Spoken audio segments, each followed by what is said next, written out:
Dan nanti laku apa tidak, panen apa tidak, itu semua.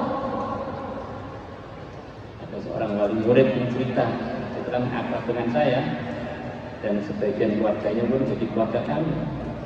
Itu hampir tiap datang ke Tenggoro ganti mobil. Sugih men, kadang ngobrol. Ganti mobil lagi, ya alhamdulillah Allah mudahkan. Sampai anaknya semuanya selesai ngaji di Al-Sah. Lepas itu saya dengar mobilnya di Cirebon. Dengar lagi punya uang dikit diembat orang. Saya guyon dengan teman saya. Ternyata dulu muda itu kan anaknya masih pada mondok, begitu sudah nggak ada yang mondok, berhenti rezekinya barangkali. Nah kadang-kadang kita ini sekarang ini walaupun agak susah-susah dikit, anak kita mondok masih bisa jalan walaupun tertatih-tatih. Jangan-jangan wafatnya yang mulia Nabi besar Muhammad SAW terjadi ikhtilaf di kalangan sahabat di mana seharusnya dikuburkan Nabi kita. Maka datanglah Sayyidina Abu Bakar, saya dapat riwayat dari Nabi dan saya nggak lupa, tidak ada Nabi pun wafat kecuali di tempat yang beliau ridho untuk wafat di situ itu dan harus dikuburkan di situ. Maka ternyata anak kita wafat di ruangan di kamarnya Sayyidah Aisyah. Beliau wafat sedang dipangku oleh Sayyidah Aisyah. Tufiya Rasulullah SAW baina haqinati wa dhakinati. Sayyidul Anbiya wafat sedangkan posisi beliau di antara daguku dan di antara tulang yang ada di kanan kiri leher berkuat. Haqinah dhakinah. Di dadanya Sayyidah Aisyah. Sayyidul Anbiya. Orang itu harus tertinggi derajatnya, tertinggi ketakwaannya, wafat dimanapun tetap tertinggi. Di antara yang diriwayatkan dari Nabi, pertanyaan kubur, di antaranya man rabbuka, Tuhan kamu siapa? Man nabiyuka, nabimu siapa? Ma kita buka, kita apa? Ma kita buka, kita apa? Ada pertanyaan lagi, man ikhwanuka, yang kamu anggap saudara itu siapa? Kalau kita bilang saudara saya adalah satu grup, nggak lulus. Saudara saya satu pesantren, nggak lulus. Satu organisasi, nggak lulus. Hanya akan lulus kalau kita jawab sebagaimana yang telah diresmikan dalam firman-Nya Allah, innamal mu'minuna ikhwatun. Semua orang beriman adalah saudara saya. Warahmatullahi wabarakatuh.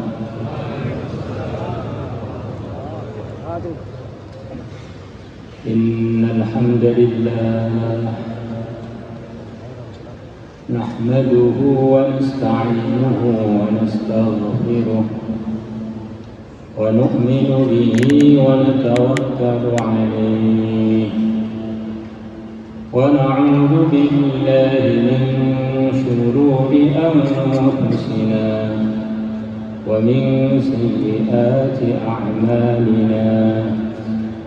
Man yahdihillahu fala mudilla lahu ومن يضلله فلا هادي له. أشهد أن لا إله إلا الله وحده لا شريك له وأشهد أن سيدنا ومولانا محمدا عبده ورسوله لا نبي بعده. اللهم صل وسلم على سيدنا محمد وعلى آله وأزواجه وذرياته وصحابه والتابعين لهم بإحسان إلى يوم القيامة. أما بعد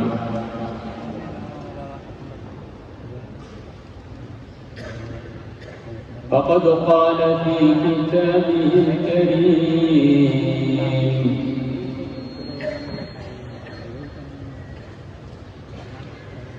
يرفع الله الذين آمنوا منكم والذين أوتوا العلم درجات. وقال في أخرى: إنما يخشى الله من عباده العلماء. وقال في أخرى: أولئك الذين هدى الله فبهداه مقتدي. وقال في أخرى: إنا لننصر رسلنا والذين آمنوا في الحياة الدنيا ويوم يقوم الأشهاد.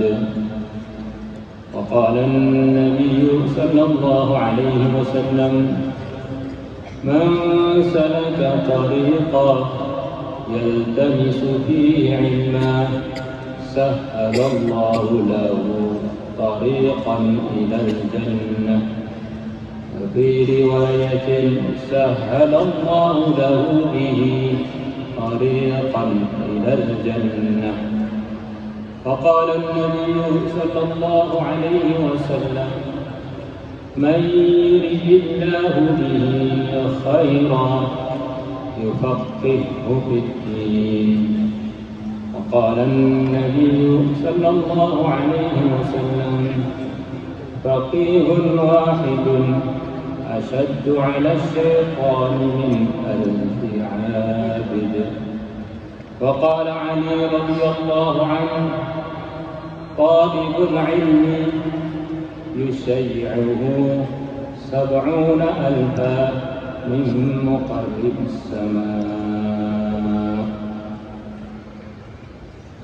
Hadirin hadirat yang kami muliakan, para ulama, para habaib, para mudarrisin wal mudarrisat,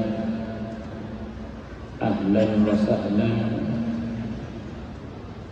bi hudurikum di majlis pagi hari ini, majlis dalam rangka bareng-bareng antara pembicara dan antara pendengar, bareng-bareng untuk sisa-sisa umur ini bagaimana pahala kita tambah lengkap, tambah banyak.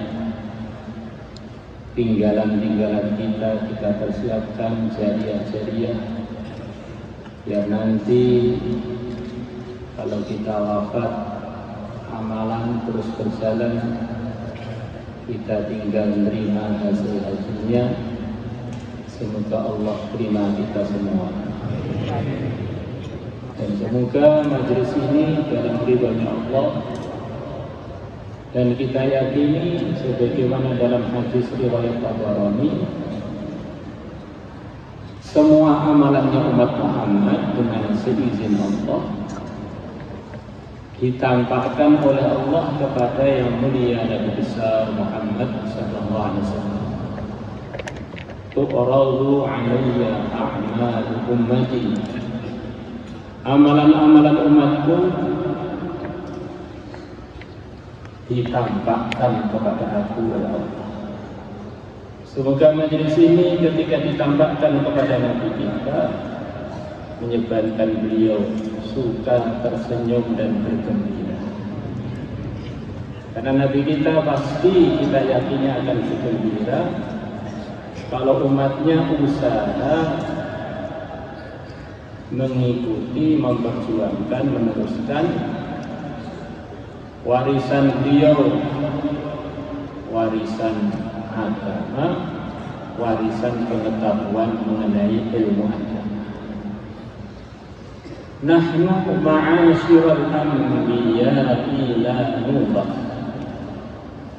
Kami, yang saya maksud adalah para anbiya, jamaah kami, jamaahnya para anbiya.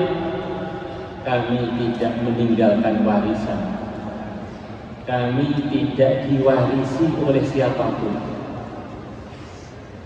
Para anbiya mulai kakek kita yang pertama Nabi Adam sampai Sayyidul Anbiya diutus oleh Allah untuk umat. Sampai hartanya pun diberikan kepada umat. Para anbiya kalau sudah wafat, hartanya pewarisnya adalah umat, disedekahkan untuk umat. Waktunya untuk umat, diutus untuk kesuksesan umat, wafat pun hartanya semuanya untuk umat. Ma taraknahu shadaqah. Semua yang kami tinggalkan adalah disedekahkan untuk umat. Innama warathna al-ilma. Sesungguhnya kami para anbiya mewariskan ilmu. Faman akhadhahu faqad akhadha bihadzin wafirin. Siapa yang mengambilnya, siapa yang mendapatkannya, dia telah mendapatkan warisan kami para anbiya, bagian yang banyak. Tambah banyak ambilnya, tambah banyak warisan yang dia dapat. Hadirin hadirat yang kami muliakan. Kemudian di pondok masuk hari pertama diajari oleh ustadznya. Ini ada sebuah hadis yang dinukilkan dalam kitab Al-Maqsar Ar-Rabi' dan kitab-kitab yang lain.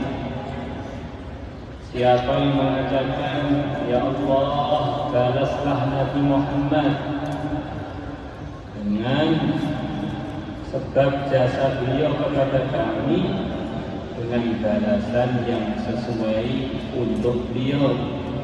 Katakan ini Allah akan tugaskan 70 malaikat mencatat pahalanya ini sampai kecapean selama 1000 hari. Jazallahu anna sayyidana Muhammadan sallallahu alaihi wa ala alihi wa sahbihi wa baraka wasallam bima huwa ahluhu. At'aba 70,000 malakin alfa sabahin. Kemudian ternyata anaknya nangis, terus gak jadi mondok, pulang. Padahal ayah ibunya sudah capek-capek biayai nabung untuk mengantarkan ke pondok. Ternyata di pondok hanya beberapa jam saja pulang. Tapi di pondok sudah belajar 1 kalimat tadi. 3 tahun mulai dia datang ke pondok belajar itu sampai 3 tahun ke depan itu pahala muncul terus 1000 hari kalau 3 tahun muncul terus untuk anaknya dan untuk orang tuanya. Jadi ngaji umpamanya anak kita nggak selesai itu untung, apalagi ngajinya tambah banyak, materinya tambah banyak, harapannya anaknya tambah untung, harapannya orang tuanya tambah untung, dan umat pun mendapatkan barokah. Inilah sekelumit para hadirin wal hadirat, untungnya belajar sekelumit dari ilmu, dari pengajaran yang telah diajarkan oleh yang mulia Nabi besar Muhammad sallallahu alaihi wasallam. Bagaimana kalau 2 ilmu, 3 ilmu, 4 ilmu? Bagaimana kalau dia jadi orang alim? Bagaimana pula kalau dia ini menjadi hafiz Quran, tentu keuntungan untuk dia dan orang tuanya khususnya. Malaikat pun kesulitan untuk mendatang. Maka untuk menyemangati kita semuanya ngaji, mari kita rasakan sekaligus kita yakini, kita ini semuanya adalah dari keluarganya ulama. Jalur nasab kita ini semuanya melalui dua ulama besar, bahkan pimpinannya para ulama, bahkan alim yang tidak ada keliru. Siapa Pak? Orang bapak saya itu Pak Imin bin Paijo bin Paiji bin Bejong, nggak ada alimnya Pak. Oh kurang, kamu nyebutkan nasab kamu kurang ke atas. Ataskan lagi, ataskan lagi. Nanti kalau sudah paling atas, kita akan tahu. Oh ternyata saya ini memang cocoknya itu yang ngaji, semangat ngaji dan ngantar anak-anak saya untuk pondok. Ternyata saya ini cucunya Nabi Adam, alim pertama yang ada di dunia. Bekalnya ilmu dari Allah. Ilmunya para anbiya adalah ilmu dari bimbingan wahyu yang tidak ada kelirunya sama sekali. Kullukum min Adam wa Adamu min turab. Kalian semua para manusia adalah dari Nabi Adam, dan Nabi Adam diciptakan dari tanah. Inna akramakum indallahi atqakum. Sesungguhnya yang paling mulia di kalangan kalian di sisi Allah adalah yang paling bertakwa, yang paling sempurna mempraktekkan ilmu yang telah diajarkan para anbiya kepada umat. Maka di sisi Allah para hadirin, tidak ada yang lebih tinggi derajatnya di atasnya para anbiya. Siapapun hebatnya seorang soleh, seorang wali besar, wali abdal, wali autad, wali kutub, semuanya tidak akan sampai derajatnya seorang nabi. Maka nanti di akhirat sana, derajat tertinggi yang kita lihat di surga adalah derajatnya para anbiya. Orang-orang pembawa ilmu dari Allah, penyampai ilmu dari Allah. Pak, nanti kalau saya ngantar anak ke pondok, pulang ternyata nggak punya santri, buat pondok zuhirnya nggak menarik dan nggak ada yang tertarik. Apa ya, anak saya masih tinggi derajatnya di sisi Allah? Kita seharusnya berbaik sangka, tetap akan tinggi derajat di sisi Allah asalkan bertakwa dan mengamalkan ilmunya.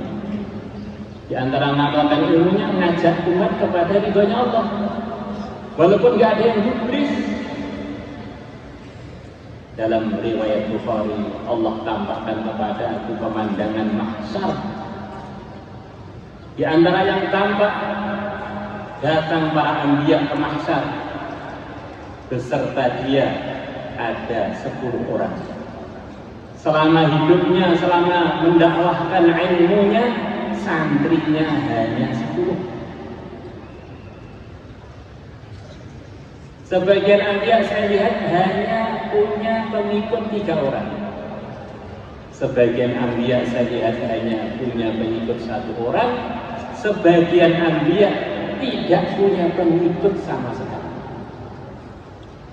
Orang itu kalau sudah membawa kebenaran, membawa ilmu yang sumbernya dari Allah,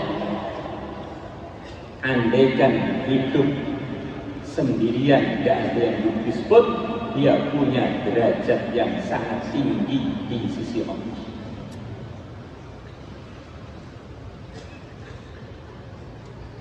Kalau matahari melewati satu kampung, cahayanya menerangi satu kampung, tapi orang kampung itu nggak ada yang merasa dan nggak ada yang lihat. Yang salah bukan mataharinya, yang salah adalah matanya orang kampung itu yang pada buta.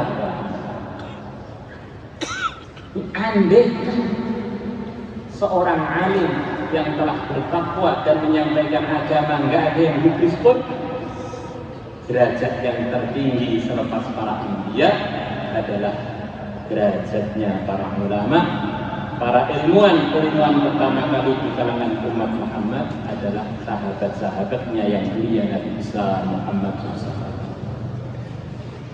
Tidak semua orang ditakdir oleh Allah punya nasab yang mulia, nasab dekat maksudnya.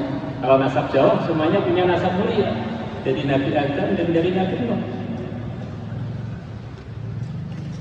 Yang mana semua manusia selepas jadi cucunya Nabi Adam, semuanya juga jadi cucunya Nabi Nuh, sebagaimana yang telah diresmikan oleh Allah sendiri. Wa ja'alna dzurriyyatahu humul baqin. Dan aku telah menjadikan, memutuskan anak cucunya Nuh lah yang masih sisa tinggal di dunia. 40 pasang yang membersamai beliau semuanya tidak punya keturunan. Yang punya keturunan adalah hanya Nabi Nuh saja. Tidak punya keturunan yang berterus di dunia. Maka mengalir di dalam darah kita ini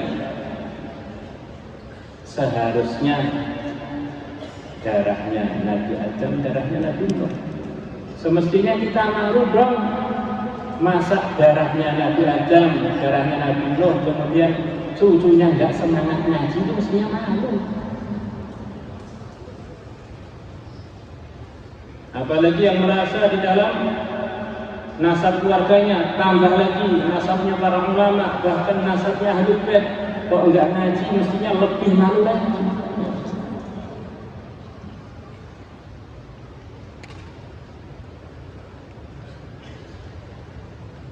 Para nabi itu, para hadirin, para hadirat yang kami muliakan, beliau ini adalah sumber seluruh program kebaikan, paket seluruh kebaikan yang tertinggi, mulai imannya, mulai amalnya, semua nabi membawa paket itu.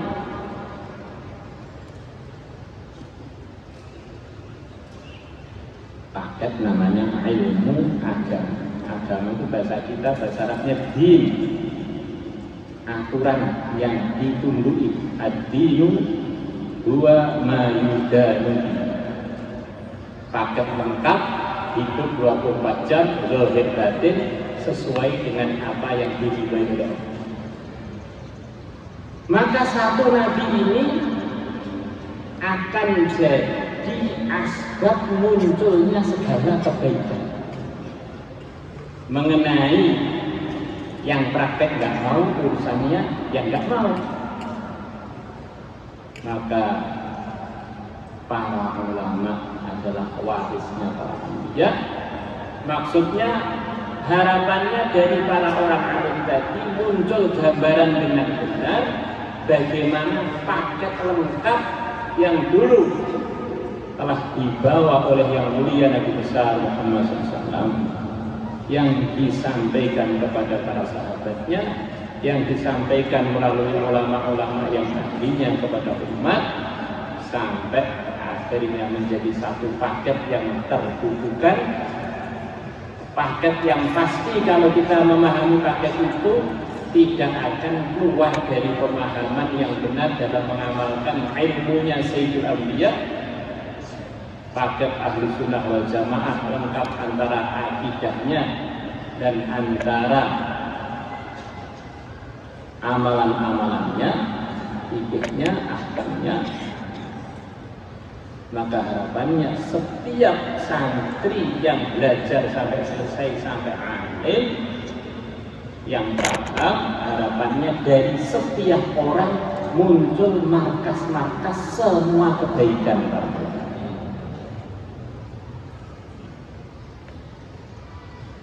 Nabi kita bersabda, yang mewarisi para anbiya itu para ulama, karena beliau di posisi ditanya urusan akidah menjawab, urusan ibadah menjawab, urusan perjuangan menjawab, urusan muamalah menjawab, urusan tazkiyatun nufus memberikan arahan. Maka dia ini di satu posisi yang ada kemiripan meneruskan apa yang dulu disampaikan oleh yang mulia Nabi besar Muhammad SAW kepada umat. Maka diceritakan oleh Abu Nuaim dalam sebagian kitab beliau, nanti di antara pemandangan hari kiamat yang kemarin telah kita sampaikan di wisudaan, di antara pemandangannya di sana ada timbangan amal. Ini satu gambaran yang sudah sering kita ulang, tapi diulang lagi juga baik. Kita ini para hadirin lahirnya di dunia. Sebelum lahir pernah nggak dikenal oleh siapapun juga. Hal ata 'alal insani hinun minad dahr lam yakun syai'an madhkura. Semua manusia ini pernah mengalami adam, tidak dikenal siapapun karena belum ada. Maka Allah berkehendak makhluk-makhluknya untuk Allah ciptakan. Sebagaimana dalam hadis Imran bin Husain, kana Allah wa lam yakun syai'un ghairuhu. Yang ada itu hanya Allah, selain Allah itu pernah nggak ada semuanya. Allah memiliki ada makhluk-makhluknya, termasuk makhluk yang bernama manusia, termasuk kita yang berdiri di sini ini, termasuk yang ngantuk-ngantuk di software ini.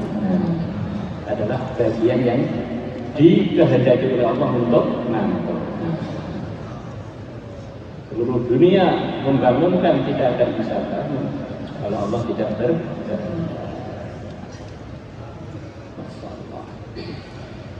Hadirin hadirat yang kami muliakan, monggo-monggo, Masya Allah, rombongan punaan dan Asgar dan Ahmad Khon, ahlan wa marhaban.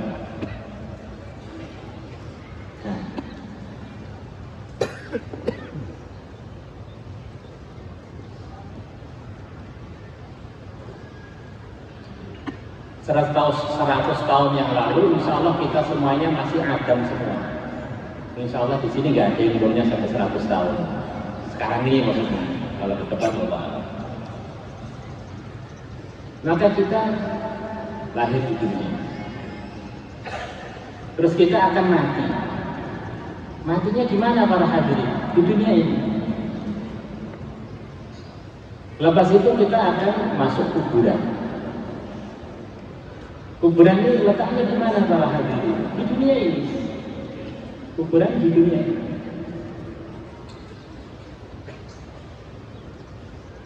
Kemudian di kuburan akan ada pertanyaan-pertanyaan kubur. Di antara yang diriwayatkan dari Nabi, pertanyaan kubur di antaranya man rabbuka, Tuhan kamu siapa? Man nabiyuka, nabimu siapa? Ma kita buka, kitabmu apa? Ma kita buka, kitabmu apa?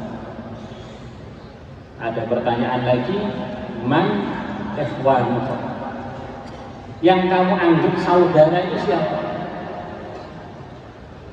Kalau kita bilang saudara saya adalah satu grup, enggak lulus. Saudara saya satu pesantren, enggak lulus. Satu organisasi, enggak lulus.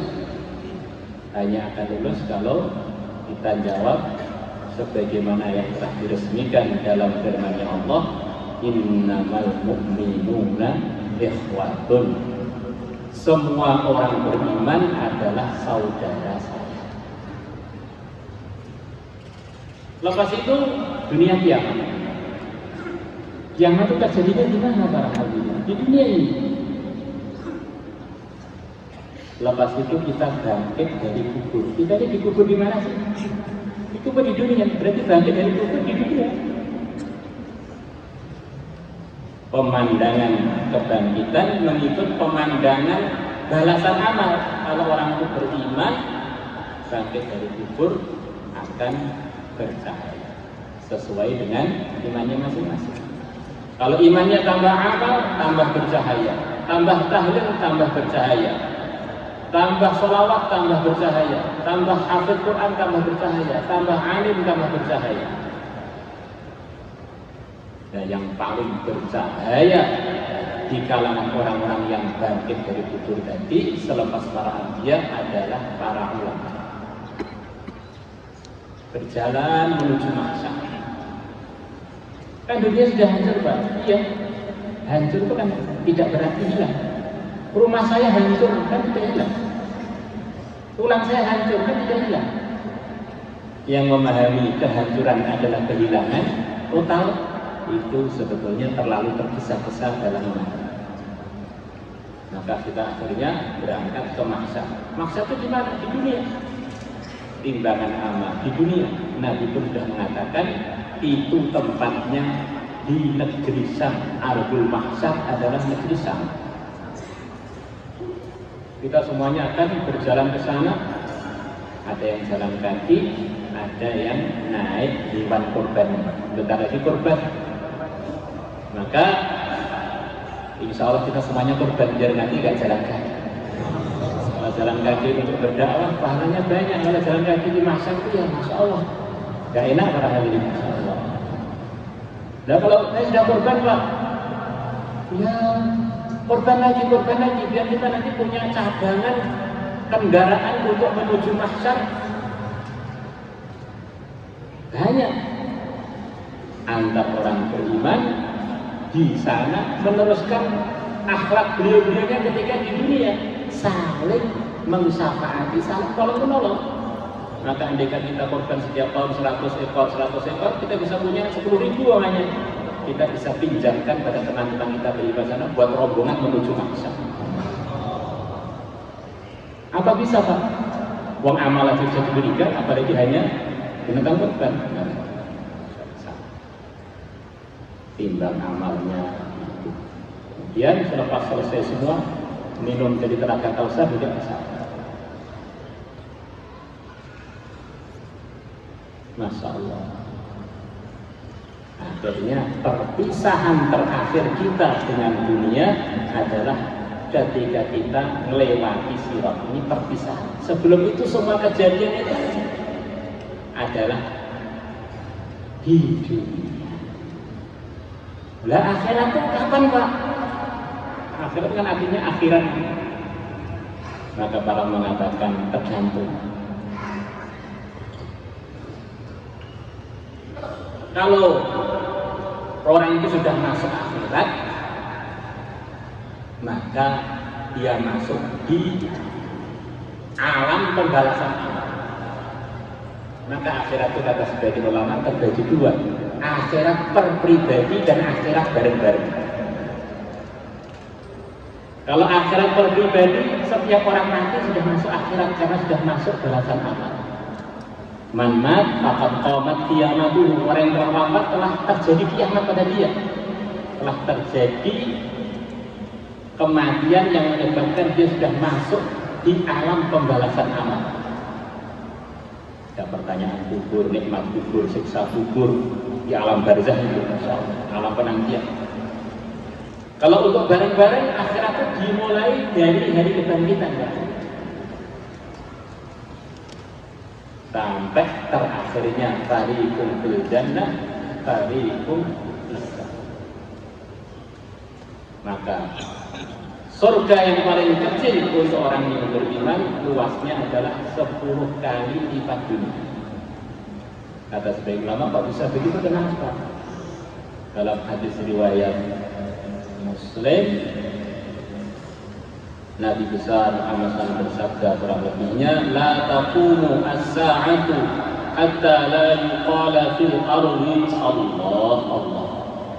Tidak akan berdiri, tidak akan terjadi hari kiamat sehingga sudah tidak dikatakan lagi Allah Allah di muka bumi ini. Sudah tidak ada orang yang beriman, maka dunia baru terjadi kehancurannya kiamat. Maknanya para hadirin wal hadirat yang kami muliakan, satu orang beriman yang tersisa di dunia ini, sampai penjelasannya sebagian kiai, walaupun imannya paling lemah, mungkin disuruh ke masjid nggak berangkat atau bahkan nggak pernah ke masjid, iman paling lemah. Dengan sebab iman paling lemah ini, sak dunia terbarokah.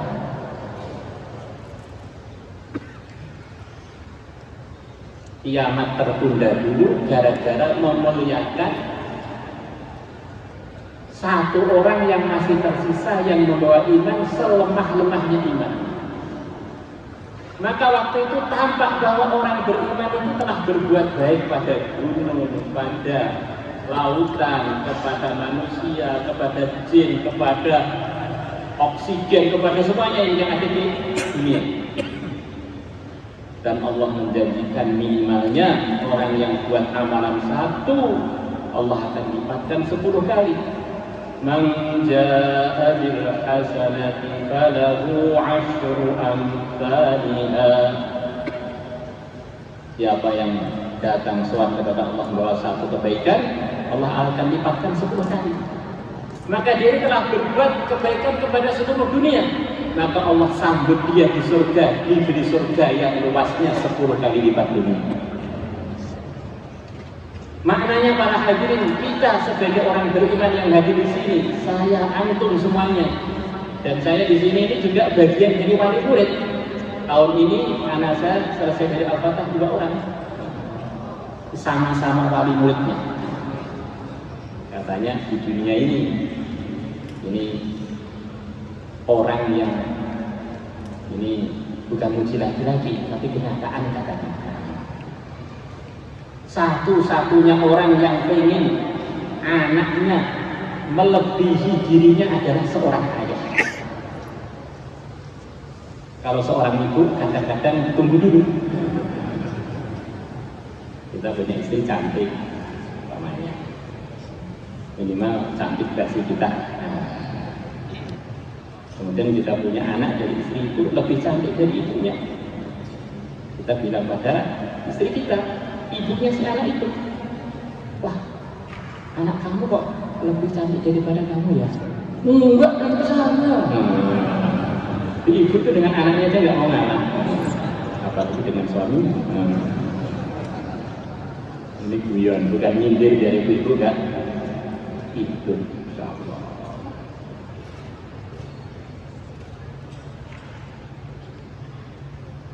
Maka akhirnya setiap dari kita bagian nyadar apa yang kita buat itu mengaruhi seluruh dunia. Dunia ini sudah banyak gelapnya, jangan sampai sebab lalai kita malah tambah gelap. Maka untuk mendatangkan kecerahan di dunia ini, diantaranya yang pasti kalau dikerjakan, mondokkan anak, kita sendiri juga usaha ngaji sekemampuannya.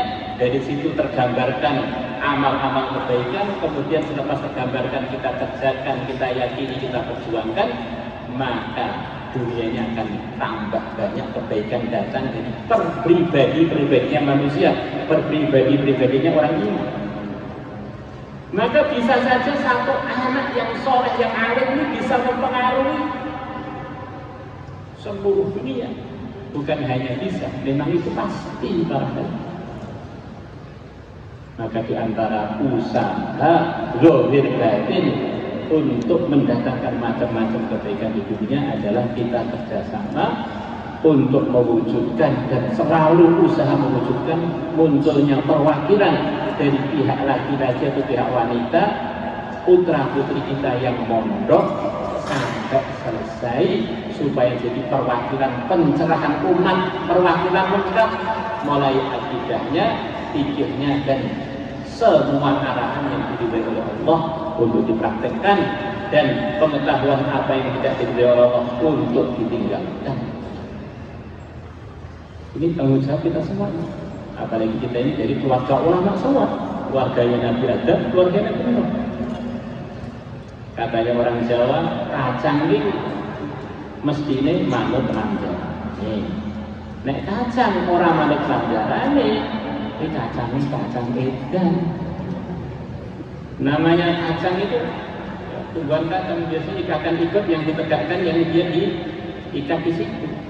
Kita ini diikat dengan nasab kita sampai Nabi Adam, Nabi Nuh. Maksudnya sudah tertarik untuk diri kita, anak kita ngaji sampai segala mungkin.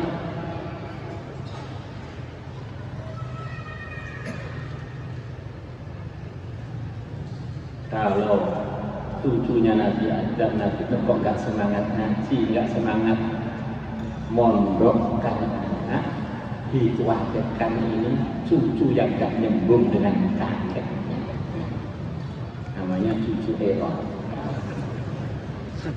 Hadirin Nabi kita Sayyidul Anbiya telah membawa ilmu agama, bahwa yang disampaikan kepada umat. Nabi Adam sebelum berangkat ke dunia, bekalnya wa'allama Adam asma'a kullah, bekalnya ilmu dari Allah.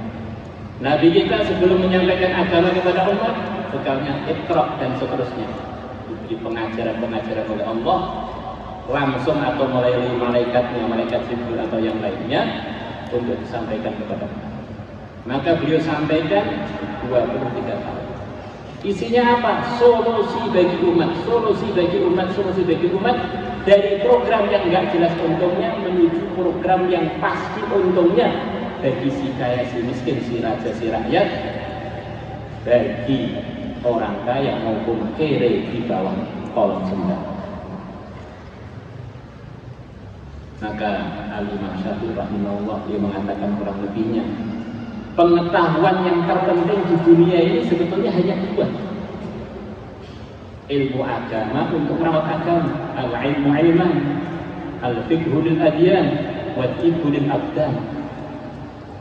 Pertama kali adalah ilmu agama, ilmu fikih, pemahaman agama untuk merawat agama kita, supaya kita kapanpun, dimanapun, kondisi apapun selalu terawat ketaatan kita kepada Allah untuk terus.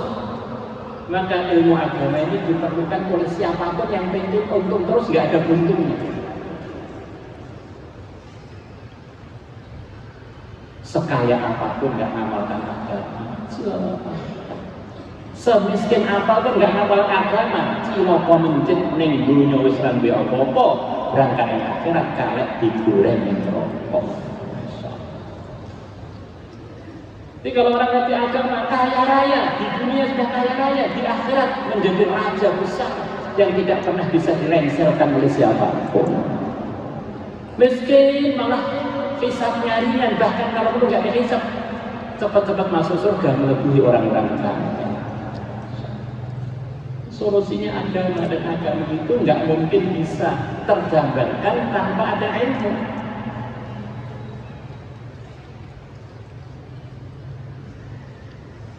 Maka harapannya kita kerjasama antara para santri, pihak pondok, kerjasama untuk ini dengan bareng-bareng kita berdoa, bareng-bareng kita menyemangati putra putri kita untuk ngaji sampai selesai, bareng-bareng kita dukung putra putri kita dengan kita biayai sesuai yang Allah mudahkan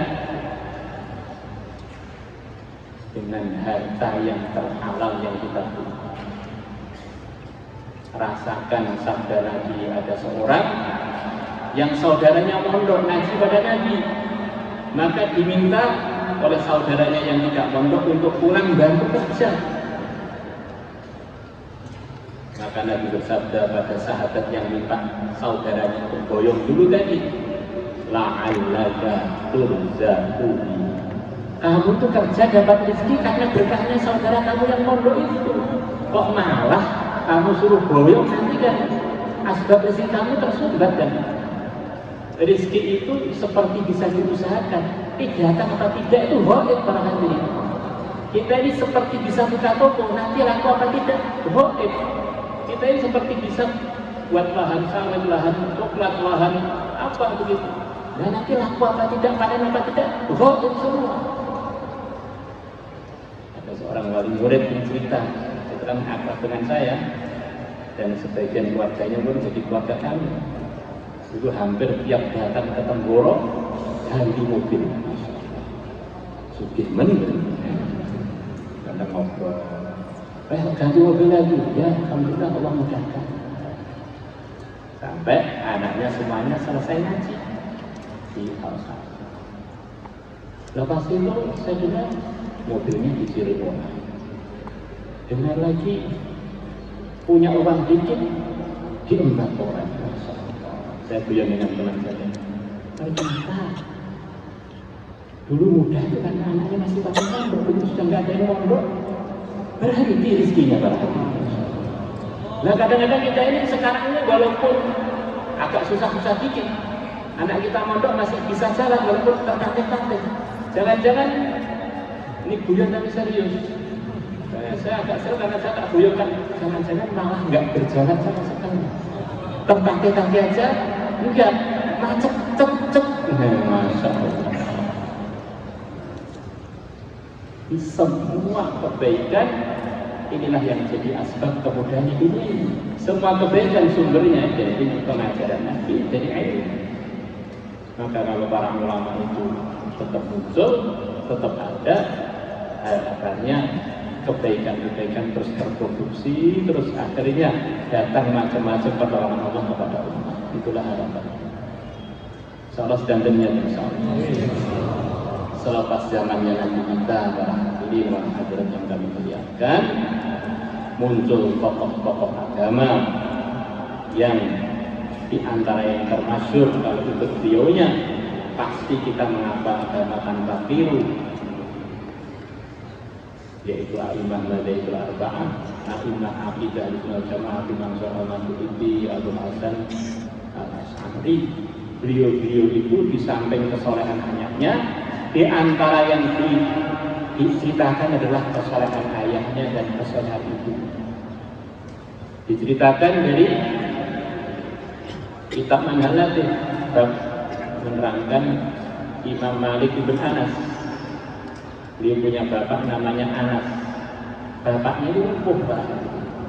Tapi walaupun lumpuh, bapak dia ini jagoan para hadirin, bukan orang lumpuh yang malas. Walaupun lumpuh, usaha untuk menafkahi keluarganya dengan membuat anak panah. Wa kana rawiyatan lil hadits. Sudah ayahnya dalam kondisi fisik yang begitu terbatas, masih ngaji dan termasuk bagian dari rawi banyaknya hadis-hadis Nabi. Begitu Imam Malik sudah wasala sunnah ta'lim, beliau telah sampai ke umur yang cocok untuk ngaji, oleh ibunya dipanggil. Yang manggil ibunya yang diceritakan. Maka sebetulnya kesuksesan anak di pondok itu sampai ayahnya tirakat, ibunya harus tirakat. Dipanggil, disebar untuk peresmian pengaji. Kamu berangkat ngaji, kamu cari hadis-hadis Nabi, wahai Malik kecil. Maka Imam Malik pun berangkat ngaji. Ayahnya orang hebat, ibunya tidak kalah hebat, berangkat ngaji. Dia cerita, saya belajar di Syekh ini antara setiap hadis sampai 100 hadis sehari, datang antara 6 guru sampai 10 guru. Setiap guru minimal saya ngapal antara 50-an sampai 100. Kalau gurunya 10 saja barangkali setiap hari beliau hafal 500 hadis minimal. 500 hadis itu Riyadhus Shalihin itu tiap hari Imam Malik.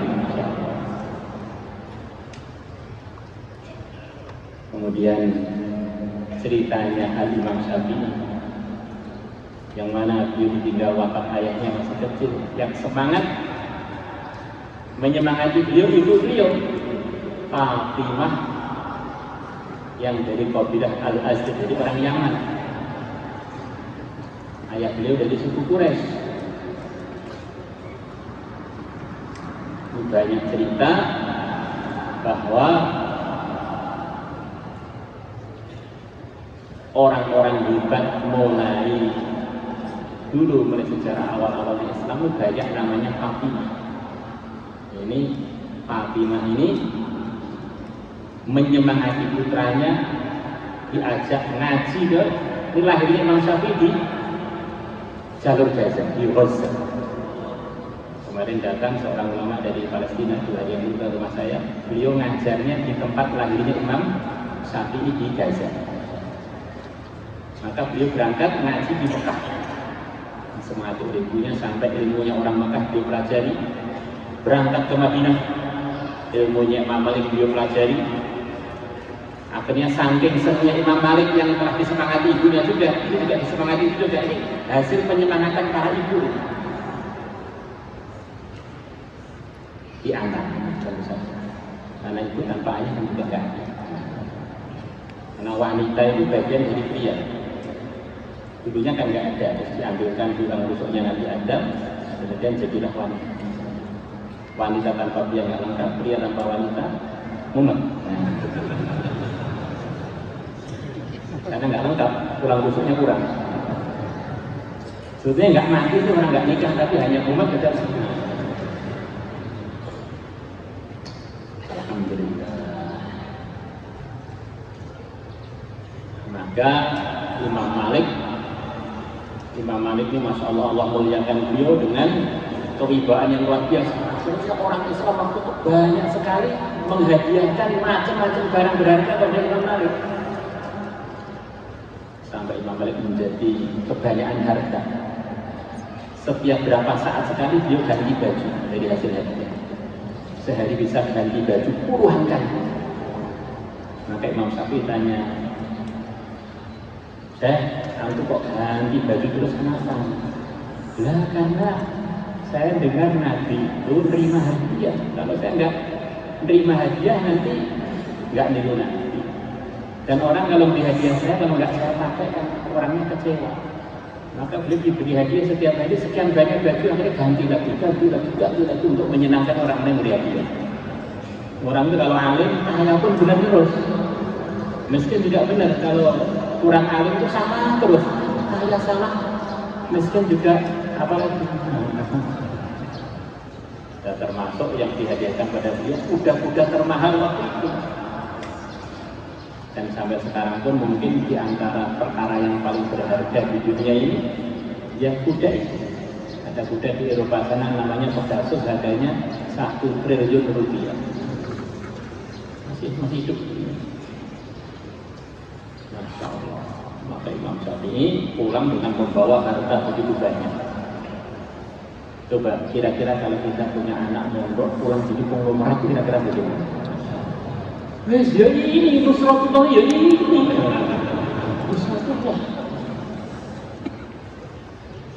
Ternyata orang yang sangat manfaat Imam Malik itu nggak begitu itu, sikap keluarganya, sikap ibunya nggak begitu itu.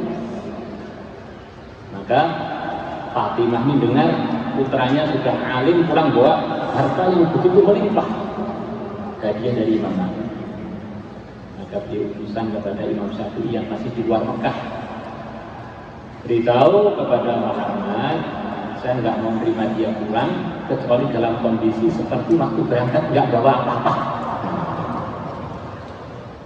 Maka Imam Syafi'i berikan orang semua itu, dia pulang bawa ilmu. Ya inilah yang saya cari, punya anak berangkat ngaji pulang bawa ilmu, bukan bawa duit. Yang menjadi masuk dalam sabda Nabi akan muncul seorang alim dari Quraisy, seorang pemuda dari Quraisy yang memenuhi dunia dengan ilmunya. Kata para ulama, tidak ada yang layak untuk mendapatkan prestasi ini selain Muhammad ibn Idris alias Al-Imam Asy-Syafi'i. Imam Bukhari juga mendukung ibunya. Dan masih banyak lagi cerita-cerita kehebatan orang yang hebat tadi karena hubungan orang tua. Yang mulia Nabi besar Muhammad SAW ada beberapa yang rawat beliau. Di antara yang rawat beliau namanya Fatimah, ibunya Sayyidina Ali, Fatimah bintu Asad. Ini termasuk yang berjasa calon Sayyidina Anbiya waktu kecil. Maka begitu Fatimah bintu Asad wafat, beliau menyuruh sahabat-sahabat senior untuk tidak diwakilkan kepada orang lain untuk menggali kuburnya Fatimah bintu Asad. Yang disuruh bukan main-main, Sayyidina Umar, Sayyidina Abu Bakar, Sayyidina Ali, disuruh gali dan beberapa sahabat. Selepas jadi, beliau turun sendiri ke kuburnya Fatimah bintu Asad, tidur di sini, ditiduri dulu sebelum disemayamkan Fatimah sambil beliau doa. Di antara isinya, ya Allah, berilah macam-macam anugerah kepada Fatimah karena dia telah banyak ngerawat saya waktu saya masih kecil. Sering dia nggak tidur karena untuk menjaga saya, sering dia nggak makan karena diberikan kepada saya. Perjuangan-perjuangan pesantren, perjuangan-perjuangan orang alim itu harus ada kerjasama antara ayah dan ayahnya semangat, ibunya gembosi, jadi enggak jalan dengan baik. Ibunya gembosi, ibunya semangat, ayahnya gembosi, jadi banyak kerjaan. Akhirnya terdidiklah 60 ribuan orang dari hasil ilmunya Nabi, yaitu para sahabat. Menurut analisa Imam Syafi'i, para sahabat kurang lebihnya jumlahnya 60 ribuan sebagaimana yang ditulis oleh Syekh Maulana Ilyas Barabanki di kitab Hayatus Sahabat. Kita ini sering bayang bahwa sahabat 124 itu satu pendapat yang sudah sering kita dengar. Itu pendapat yang dipikirkan dari ahli Syafi'i. Jumlah mereka jumlahnya adalah 60-an. Maka 60 ribu orang yang terbaik selepas para anbiya dari hasil mengamalkan ilmu dari Nabi tadi, para hadirin, pejuang-pejuang agama seperti saya, ini rata-rata ayahnya, orang tuanya belum Islam. Maka saya ceritakan tadi bahwa tidak semua dari kita punya nasab mulia, tetapi dengan sebab mengamalkan ilmu agama, sahabat dari berbagai macam latar belakang nasabnya menjadi orang yang terbaik selepas para anbiya. Kita kalau baca riwayat dari sahabat, jarang yang radhiyallahu anhu, beliau dan ayahnya Islam itu jarang. Kebanyakan radhiyallahu anhu. Sampai Khulafaur Rasyidun pun yang masyhur, yang ayahnya Islam itu tertingginya sahabat Khulafaur Rasyidun, tertingginya Sayyidina Abu Bakar Umar, tertingginya Sayyidina Abu Bakar. Dari beliau berempat, yang ayahnya Muslim hanya Sayyidina Abu Bakar. Sudah terhitung berapa banyak ulama-ulama yang dimuliakan oleh Allah sebab ilmunya, yang dari sisi nasabnya beliau adalah dari orang-orang ajam. Bahkan beliau adalah dari orang-orang yang baru masuk Islam akhir. Anggap saja kalau ulama itu dari negeri ajam, hampir semuanya melalui orang-orang non-Muslim. Anggap saja seluruh sahabat itu hampir semuanya nasabnya melalui non-Muslim. Inilah yang kita perjuangkan bareng-bareng. Cerita akhirnya sampai wafatnya yang mulia Nabi besar Muhammad SAW. Terjadi ikhtilaf di kalangan sahabat, di mana seharusnya dikuburkan Nabi kita. Maka datanglah Sayyidina Abu Bakar. Saya dapat riwayat dari Nabi dan saya nggak lupa, tidak ada Nabi pun wafat kecuali di tempat yang beliau ridho untuk wafat di situ itu, dan harus dikuburkan di situ. Maka ternyata anak kita wafat di ruangan di kamarnya Sayyidah Aisyah. Beliau wafat sedang dipangku oleh Sayyidah Aisyah. Tufiya Rasulullah SAW baina haqinati wa dhakinati. Sayyidul Anbiya wafat sedangkan posisi beliau di antara daguku dan di antara tulang yang ada di kanan kiri leherku berkuat. Akinah Zakin di dadanya Sayyidul Anbiya. Orang itu harus tertinggi derajatnya, tertinggi ketakwaannya, wafat dimanapun tetap tertinggi. Sayyidul Anbiya wafatnya di rumah istri tercinta, di dadanya istri tercinta. Orang itu kalau sudah buruk, walaupun wafatnya di tempat terbaik, tetap terburuk. Ada dua orang pacaran zaman jahiliyah, kalau nggak salah namanya Nailah dan pacarnya, janjian untuk berzina di dalam Ka'bah. Orang itu kalau menghadap ke Ka'bah, para hadirin menghadap ke markas hidayah. Kalau masuk ke Ka'bah diselimuti hidayah, atas bawah kanan kiri, tempat terbaik itu. Di situ berzina, akhirnya membantu jadi batu. Istrinya Fir'aun, wafatnya di mana? Dia di istananya Fir'aun, dibunuh syahid oleh Fir'aun. Istrinya Nabi Lut di mana? Di tempat terbaik, suami suci. Tapi karena deadline ya nggak bisa masuk surga. Wakilah kemulan kalian berdua, istrinya Lut dan istrinya Nabi Lut Nabi Nuh, silahkan masuk neraka bersama orang-orang yang masuk. Ceritanya Sayyidina Ubadah ini maknanya Pak hadirin, telah selesai masalah zaman sahabat untuk penguburan Nabi selesai dengan ilmu. Kemudian di situ Nabi telah memutuskan bahwa pasukan yang telah diputuskan dipimpin Usamah untuk berangkat. Maka sahabat ikhtilaf ini diberangkatkan nanti aja atau diganti amirnya, karena amirnya ini kurang sesuai dohirnya. Amirnya kulitnya hitam, sementara yang diamiri orang ganteng-ganteng, orang suku-suku mulia. Amirnya hitam sampai Afrika dan hidungnya pesek lagi. Orang itu kalau punya pimpinan gak ganteng, gak berat sampai sahabat pun keberatan.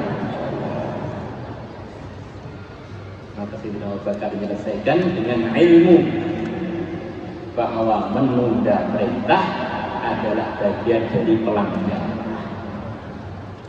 Kita ini sholat subuh, tapi sholatnya waktu duha, pelanggaran. Kita ini sholat duha, waktunya isya, pelanggaran. Maka akhirnya rombongannya Usamah diberangkatkan, akhirnya terjadi macam-macam pertolongan Allah dengan sebab keberangkatan rombongannya sahabat Usamah.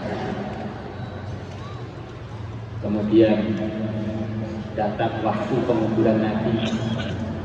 Gimana cara memandikan Nabi ini, bagaimana? Tiba-tiba ada suara yang tidak diketahui siapa yang bilang itu. Diduga oleh para ulama itu adalah suaranya Nabi Khadir. Dan Nabi Khadir itu siapa? Para hadirin, dia orang yang dipimpin Allah. Banyak orang mengatakan beliau Nabi, ada yang mengatakan orang soleh. Maka beliau mengatakan, mandikanlah Nabi kalian dalam kondisi tidak dilepas baju. Akhirnya selepas beliau dimandikan, sahabat bingung caranya nyolati jenazahnya Nabi ini gimana? Kita telah nyolati jenazah sebelumnya banyak, tapi kan bukan Sayyidul Anbiya. Maka Sayyidina Ali mengatakan, Nabi kita ini pimpinan kita. Sampai kapanpun pimpinan kita, waktu hidup pimpinan kita, waktu wafat pun pimpinan kita.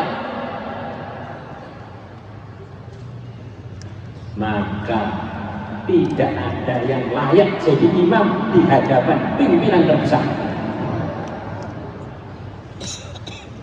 Maka sahabat dan sahabiah dan remaja-remaja masyarakat waktu itu dan anak kecilnya, tidak ada seorang pun yang jadi imam sholat jenazahnya yang mulia dan besar Muhammad SAW. Dengan fakwanya Sayyidina Ali yang dipuji oleh Nabi, Aqbahum Ali, sahabatku yang paling pintar memutuskan hukum adalah Ali, atau di antara yang paling pintar. Yusalluna alaihi awsala. Maka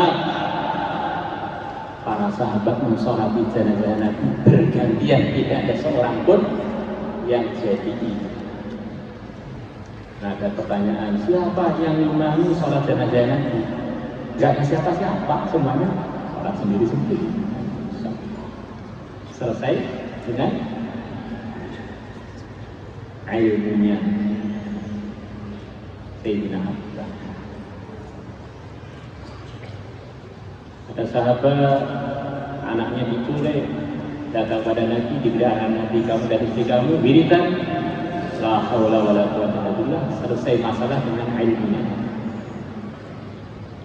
Maka harapannya para hadirin hadirat yang dimuliakan, dengan wujudnya pesantren yang kuat, lembaga keilmuan yang meningkat, harapannya bermunculan pencerah-pencerah umat, pencerah bangsa, bermunculan dari kalangan umat Muhammad, orang-orang yang alim agama, yang akhirnya bermunculan pejuang-pejuang, bermunculan orang-orang yang takwa, dan kita ikut bagiannya yang baik.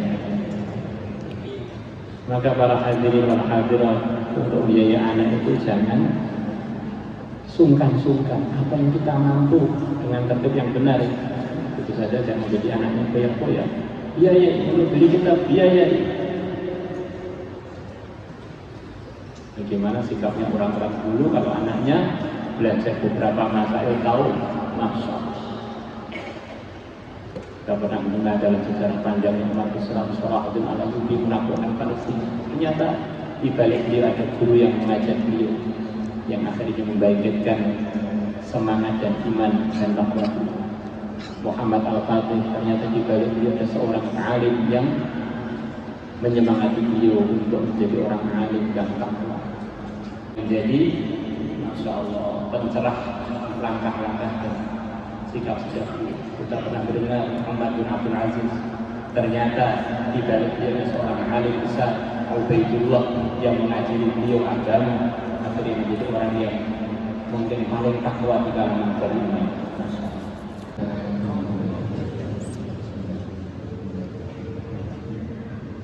Iya.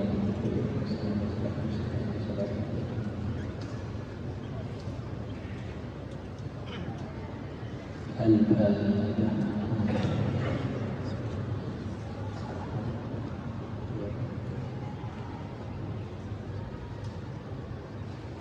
اللهم صل على سيدنا محمد وعلى آل سيدنا محمد كما صليت على سيدنا إبراهيم وعلى آل سيدنا إبراهيم في العالمين إنك حميد مجيد. Ya Allah, kami titipkan kepada Engkau, ya Allah, iman kami, Islam kami, langkah-langkah dan keputusan kami. Ya Allah, kami titipkan kepada Engkau putra putri kami. Ya Allah, bimbinglah semuanya, luruskanlah semuanya, lihat semuanya, ya Allah, menjadi orang-orang yang manfaat, menjadi orang yang paham agama, meyakininya, mengamalkannya, dan memperjuangkannya. Ya Allah, jadikanlah kami menjadi wali-wali murid yang benar sikapnya kepada Engkau, kepada Rasul-Mu. Ya Allah, sikap-sikap kami kepada putra-putri kami yang lagi mondok, ya Allah, berikanlah kepada kami segala kemudahan. Ya Allah, berikanlah kepada kami rezeki yang lancar, yang barokah, yang banyak, yang halal. Ya Allah, berikanlah kepada kami penjagaan dari semua kegagalan, semua rintangan, dan semua yang tidak Engkau ridhai. Ya Allah, innaka ala ma tasya'u qadir wa bil jadir. Ya Allah, kami titipkan beliau-beliaunya para wali murid, betulkanlah segala urusan mereka, selesaikanlah masalah utang-utang mereka. Ya Allah, berikanlah kemudahan dalam segala kehidupan, dalam segala keadaan mereka. Innaka ala ma tasya'u qadir wa bil jadir. Kiranya semuanya untuk menjadi wali-wali murid yang putranya barokah, menjadi hafid Al-Quran, menjadi hafid Al-Quran, menjadi alim dan alimah, menjadi orang yang bermanfaat untuk dirinya dan untuk umat Muhammad, yang meridhokan Engkau, yang menggembirakan yang mulia Nabi besar Muhammad sallallahu alaihi wasallam. Ya Allah, jadikanlah pesantren yang amanah untuk mentarbiyah dirinya dan mentarbiyah para pelajar di dalamnya, amanah dalam pengajarannya, amanah dalam segala urusan dosa-dosanya ya Allah. Jauhkanlah dari keteridoran dan dari kemerosotan dan dari penyelewengan ya Allah. Innaka ala ma tasa'u qadir wa bil ijabati jadir. Ya Allah, kami semuanya hamba-Mu yang punya banyak hajat ya Allah, yang bisa menunaikan hanya Engkau saja ya Allah. Ya Allah, hajat-hajat kami yang Engkau ridha ya Allah, tunaikanlah semuanya dengan semudah-mudahnya ya Allah. Ya Allah, kita punya banyak cita-cita untuk keluarga kita, untuk usaha kita, untuk masa depan akhirat dan dunia kita. Ya Allah, cita-cita kami semuanya tanpa Engkau tolong, tanpa Engkau mudahkan, semuanya hanya akan sia-sia. Ya Allah, tunaikanlah cita-cita kami, tunaikanlah cita-cita kami untuk akhirat dan dunia kami. Cita-cita yang Engkau ridha ya Allah. Innaka ala ma tasa'u qadir wa bil ijabati jadir. Ya Allah, kami punya banyak kelemahan, kami punya banyak keteridoran. Ya Allah, ampunilah kelemahan dan keteridoran kami. Hilangkanlah dari kami semua yang tidak Engkau ridhai dalam pemikiran kami, dalam batin kami, dalam hayalan kami, dalam sikap-sikap dan keputusan kami, urusan pribadi, urusan keluarga, urusan pesantren, urusan umat dan segala urusan. Hanya Engkau yang tahu yang terbaik untuk kami ya Allah. Hanya Engkau yang tahu yang terbaik untuk kami ya Allah. Mudahkanlah yang terbaik untuk kami dan takdirkanlah itu untuk kami ya Allah. Innaka ala ma tasa'u qadir wa bil ijabati jadir. Ya Allah, dengan berkahnya seluruh muslimin muslimat, mukminin mukminat, berkahnya seluruh walimu, berkahnya seluruh guru kami, berkahnya guru-guru ahlu sunnah kami, berkahnya guru-guru wirid kami, berkahnya guru-guru yang pernah mengajarkan kebaikan kepada kami, berkahnya para sahabat, berkahnya para nabi dan para rasul, berkahnya yang mulia dan besar Muhammad SAW. Tunaikanlah doa-doa kami ya Allah. Mudahkanlah segalanya ya Allah yang Engkau ridhai, disertai segala kemudahan tanpa ada rintangan dan ada ujian, beres tanpa ada masalah ya Allah. Innaka ala ma tasa'u qadir wa bil ijabati jadir. Wa sallallahu ala sayyidina Muhammadin nabiyil ummi wa ala alihi wa sahbihi wa baraka. Alhamdulillahi rabbil alamin.